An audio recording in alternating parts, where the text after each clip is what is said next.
Hi, I'm Sarah Glassberg, and this is AJFF in Conversation, the Jewish Film Podcast. If you listened to last week's episode, you got a very brief teaser on AJFF playback, but as we said then, there's so much more that we can reveal this week, while still, of course, keeping some things as surprises for you to enjoy. So we won't be spilling all the details, but we did want to take this week to pull back the curtain just a bit more on this year's playback. So to do that, we have with us film programming manager Shelley Schmalz, who has been on the podcast with us before. She is the creative genius who brought playback to life last year in light of the pandemic when we went all virtual, and she's also behind this year's new edition, so she will have some exciting details to get you ready to participate. Shelley, thank you so much for being with me today. Thank you, Sarah. I'm glad to be back. So we, again, touched on playback a little bit. We didn't go too much into detail about last year and its kind of origins, so I thought we could take a second to just ask you how playback came to be and how you reimagined it for this next year of the program. Well, I think like all things creatively COVID, I guess is the best term to call it, with a pivot that a lot of art organizations had to make. Playback was created as a response to just the pandemic itself and the inability to have in-person events. We wanted to be able to kind of dip back into the AJFF vault of films and present a interactive game that would have a special touch of our audience members being able to select the winners that would go on to the next bracket, kind of similar to basketball when they have their March Madness or something in that vein of just fun, creative programming. And I would kind of be a little bit remiss if I didn't mention Leah Sitkoff, our former colleague, whose immense contribution helped develop the foundation of playback and kind of adding a lot of the special touches that you see moving forward. She left a great legacy for us to kind of spring forward and just do something fun. And what's so great is the feedback we received from the program, from our audience, was so positive. I think weekly I was getting emails from people just kind of thanking us for doing it. It gave them something to look forward to every week. People were talking about and tweeting and using social media to kind of champion their favorites. And for a lot of people who are new to AJFF, this was an opportunity to kind of see films that they may not have been able to see presented again. So it was, I think it was a win for a lot of us all around.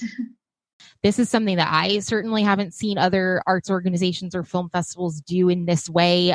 It's, as you said, it's something that can continue for a while, week to week. It's something that builds. And yeah, I just love that it's a way for our audience, new and old, to interact with films that we've shown before. So obviously the 2020 festival was our 20th year. And so we continued that spirit with last year's playback, as you said, going back into the vault. So what can you tell us about this year's theme? Because I know it's a little bit different, and I just want to hear from you what people can expect and also how that theme was chosen. Sure. Reunions is the theme for this year. And as we were kind of ideating throughout, a lot of different ideas and themes we could go with, it was really the thought of reunions that resonated the most. In a grander sense of everything, we're finally, kind of coming out of the shadows of the pandemic, and people are reuniting and seeing their family and friends. And a lot of people, it's very heartwarming to see these families and friends reuniting. And so, with reunions comes all sorts of emotions. There's good, there's bad, there's all kinds of situations, some family, some romantic, and it, with our depth and breadth of storytelling and, selections that AJFF has played in the past. We just had so many reunion stories to go back to. So it really felt like very timely for us to kind of pick that as the theme for the first round of playback this summer.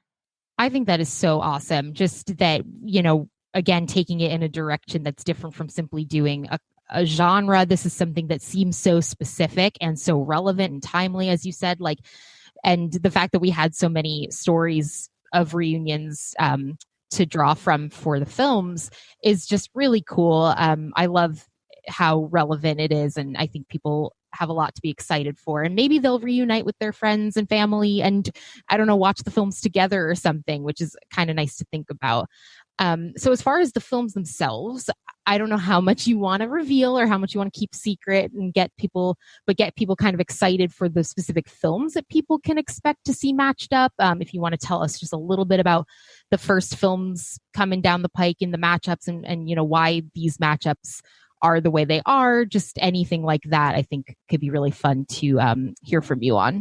Absolutely. And it was kind of fun to be able to do these matchups too. We really looked at the tonality of how these films played together, and so the first two films are Remembrance and Restoration, which when you look at them both as a whole, they're really emotional family journeys, and so both like more like epic and sweeping films that have a lot of deep emotion to them. And then the second bracket of films coming for week 2 are Lunch and Watermarks. And this is a little bit more lighthearted and fun.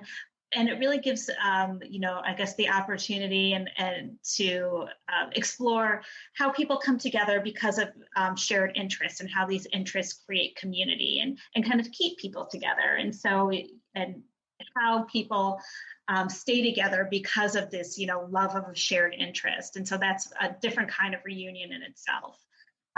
And then, I guess for personally, I have a special relationship to the Lunch film, or the film Lunch, the Lunch film. I introduced the film in 2013, and Donna Cantor, who is the director, is just amazing. She is such a mentor to look up to. She's a powerhouse who always has a project in the works, and she has the best memory. She remembers detail. I mean, I've met Donna maybe 2 or 3 times, had a couple of phone conversations, but she remembers details about me from our very first conversation, which is just, it takes a very special woman to have that kind of memory and keep that in the front of her mind as she meets people. So just wanted to give a special shout out to Donna because she's awesome. That is so cool. I love little personal things that we talk about on this podcast, just connections to different films and different guest speakers. And, that kind of thing comes up a lot. And I know with this program being close to your heart already, that's a really fun touch. And it definitely sounds like there is a lot of variety coming up with the playback films, which I think is awesome. I hope new audiences do come to these films. I hope old audiences rediscover these films. And yeah, I mean, I guess we'll just leave off with, is there anything else you want to tell the listeners about playback in general, how it's going to work? We'll obviously put in the show notes where to get all your information on playback, but any details like that you could leave our listeners with. Sure. I guess I gotta have about 4 specific things I could share with the the listeners, for playback. The first is that every Monday you will be seeing 2 new films for the first month of the playback matches that you'll be able to watch the film and then vote on to go to the next round of films. So that will be, from July 12th all the way to the first week of August. So that's really exciting. So, and then after that, those films kind of keep moving forward in the brackets until we eventually get our playback winner for the first round of reunions.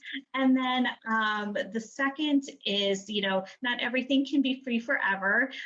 We were so happy to have playback complimentary last year, but we, moving forward as a nonprofit agency and things like that, we did have to monetize playback this year. But it's definitely something that's financially in reach for our audience, and you can either select films, individually, or you can buy a playback pass, which offers an overall percentage off for all 8 films for all 7 weeks that that playback plays. So just wanted to be transparent about that as well. And then what's talking personally too about playback is that it's provided us as AJFF an opportunity to reconnect with our filmmakers. So especially last summer, I mean, we did, 32 weeks of playback and 48 films, and it was so fantastic. And so many of these filmmakers, shared stories with me about when they were in Atlanta and they screened their film in Atlanta. So to hear what positive and wonderful memories they had from us, how much they enjoyed our audiences or just different restaurants they went to or volunteers they connected with and how much they loved their Q&As. I mean, it was, it's those stories that, kind of help keep us going. It's just great. And it's so wonderful that they had such fond memories of Atlanta as a community and their time spent with us. And then I guess the last thing is that, there's always going to be more playback. There's so many themes we can explore, both, thematically, and then, at some point, we're interested in taking certain deep dives into either different directors or different genres or themes. So, what's so special about playback itself is that it can really go in any direction and you never know what to expect next. So, looking forward to being able to curate future iterations of this program. So, I appreciate the time to be able to talk about it today and, and share with our AJFF audience, what's going on in the background. Definitely. I think there are listeners of this podcast who know some of our programs, or maybe they're coming to the podcast from one, interest area and they don't necessarily know about all the things that we're doing. So I love taking these deep dives with, with my colleagues like you to really dig into these things that we're doing. And playback is just so unique. It's always going to be evolving. And I think that is indeed what's really exciting about it. And as I said last week, for me, I think virtual programming in general is something that is going to be here to stay, even as we are all reconnecting and going back into theaters and things like that. And I think that the accessibility, I think being able to watch these films and have that interactive experience while you're comfortable in your air conditioning is something that I think is really cool. But again, maybe people will gather in small vaccinated groups and go through this process together, which will be another difference, I'm sure, from last year's playback. So I hope listeners are excited for this and will, go to ajff.org and just keep your eyes peeled for playback. And so until next time, I'm Sarah Glassberg and my co-host is Brad Pilcher.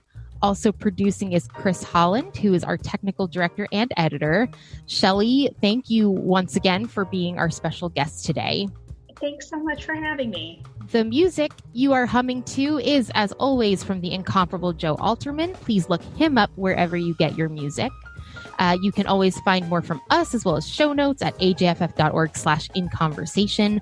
Our email address is inconversation@ajff.org. Please drop us a line with questions or comments, and we just might bring those up in a future episode.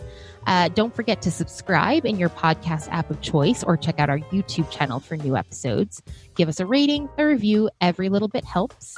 And last but not least, we should also mention that we could not put on virtual programs like the podcast and playback and things like that without the wonderful support of our listeners and our audience. So if you are able and willing, please consider making a donation at ajff.org/inconversation. And of course, please tell your friends about the show. Until next time, goodbye.